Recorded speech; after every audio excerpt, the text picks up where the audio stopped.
Hey everyone, welcome to Papa's Workshop. One of the things that I really like about having a 3D printer is being able to solve problems in the shop with the CNC machines or the lathe or whatever particular project that I'm working on. Well, today I've been making quite a few pins for Christmas gifts this year, and one of the problems is that you need to be able to have a non-stick type of bushing when you're putting a CA finish on. Well, I didn't have those. The ones that I had really just did not work and they were of no value. But having that 3D printer made it where I could just take just a few moments, design this in the CAD program and print these out, and they work great. And I want to show you what I was doing before and after I put these little bushings back on. I also want to show you the problems that I have without having these little small bushings. Having bushings like this to be able to make the pins is critical because these bushings are sized so that you know where to turn down the wood to be able to be flush with the edge.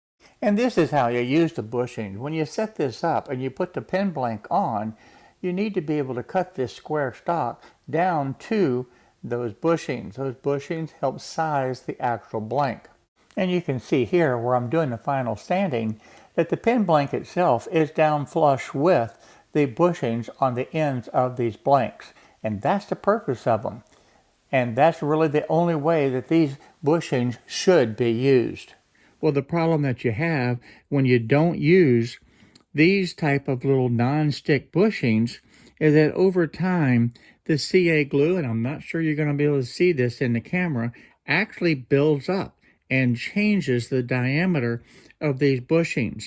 And if you look in the camera, you can see how this bushing should be a straight line, but this one actually goes and it curves up on the end. And the reason being is there's a buildup of CA glue on there.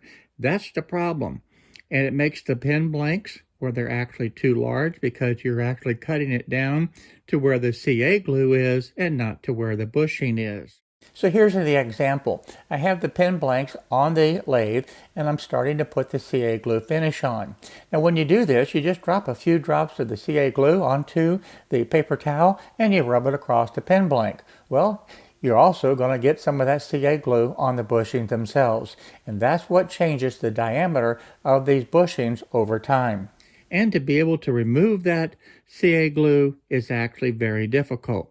So if you're not careful, you can lose the effectiveness of the bushing, and then the bushings for your pins basically become almost useless. That's why it's so important to be able to have these non-stick type bushings when you start putting that CA finish on, because you want to be able to protect the actual bushing that you need to be able to shape the pin blank itself. And one of the things that you can do is take a knife and be able to scrape that CA glue off. But that's a lot of work to be able to do. And here's an example with the non-stick bushings in place, and I'm ready to be able to put the CA glue onto the blanks. So the question becomes, how did I make these? Well, it's very easy. I used the Tinkercad software and the 3D printer. And this is what the results were. To be able to show you how I did this, I'm going to ungroup this and separate all of this. This is the little cylinder that I put inside. Now this cylinder is 6.85 millimeters, and as far as the height, it's 17 millimeters high. The height's not the important part. I also have a little disc right down here at the bottom. That was just a flat disc that was 3.5 centimeters tall and the same 15 by 15. So the way that I built this, I literally just brought in the object and I reduced the height down to about the 3.5. I'll just say 3, well, let's say 4. We'll change this down to the 15. And that gives it the same size as my disc here. So the next thing, I just need a sphere brought in, and I'll bring in this sphere. We'll do the same thing. We'll set this down to 15, and 15. We need to put this at 15 right there. And as far as the height, we know the height over here was 11.54. We can change the height of this down to the 11. We'll just make it 12. Now the other thing we need to be able to do, and we need to look at the top radius, and the top radius was 5.2.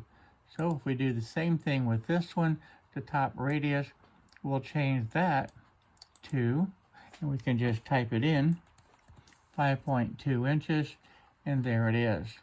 I need to raise this up to 4 millimeters. There we go. Now that's the same height as my other, and I'm going to change the angle so that you can see this, and I'm going to take these two and group them together. Now let's align them first, and I'm going to align them here and right there, and that puts it now right back on top of the other one. And if the height's a little bit different, not a big deal at this point, okay, because it just gives you an idea of how I put it together really, really quick.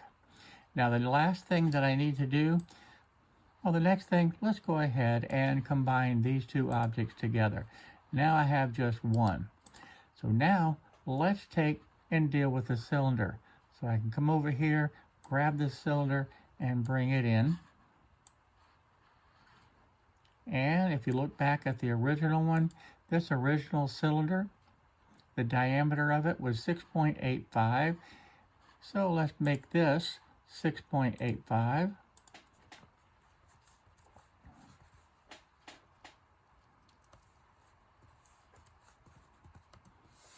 And there we go. And the height is really not the important factor. But what I can do now is just slide that over and see how that fits inside of there. Well, I can do the same thing with the alignment tool, is be able to group these two together, hit the alignment, and I can hit this little button and that one, and it centers it perfectly. And that is all there is to it. That's how quick and easy it is to be able to make this. Now the last step, of course, let's group all of this together. And we use this little icon right here, and that's it. Now my height was a little bit different because I didn't put in the exact figures, but you can see just how simple it is. And to put this cylinder back in, just like that, and the same thing, we're going to group it back together. And the original one is back exactly. Whoops, I didn't group it. I didn't align it first. So I need to ungroup it and then align it and click this, that. There we go. Now it's aligned, and now we'll group it together. And there is the original one that I had made. It's just that simple to be able to do with the Tinkercad software. Now as far as this one, I don't need this one anymore. I'm just going to trash that because this is the one I want to be able to keep should I ever need to be able to make some more or make any alterations. Super easy to be able to do, and I love how easy it is to be able to use the Tinkercad software. And from there, I just brought it over into the Neptune 3 Pro and printed them out, which did not take long at all.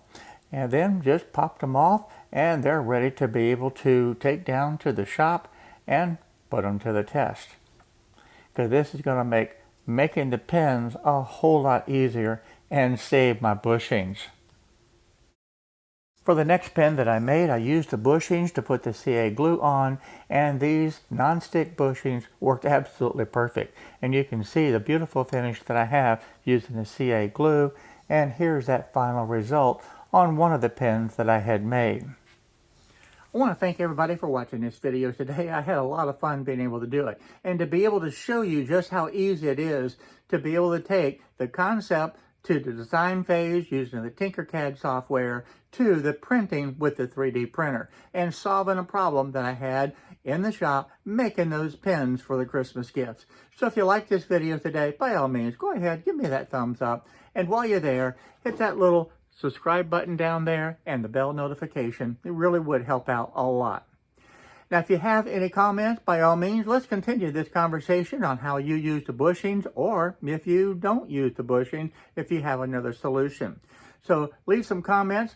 Let's keep this discussion going, and I look forward to seeing you in the next video. So for now, bye-bye. Can't wait to see you real soon back in the shop.